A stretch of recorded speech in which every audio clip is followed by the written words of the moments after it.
Hello and welcome everybody. MEGL stock on 27 November. Let's start with easy steps here. If you are new to this video, don't forget to subscribe and like. And let's go for this stock. So according to what we see here, we go for 30-minute update.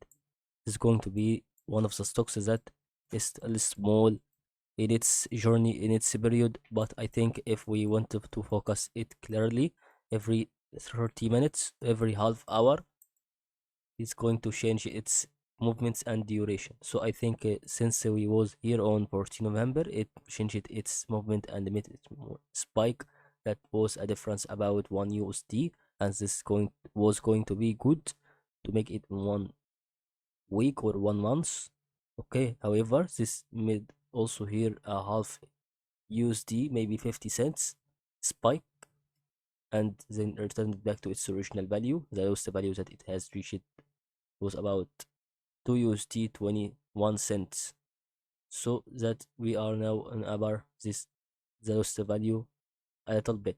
That what can I say on MEGL stock.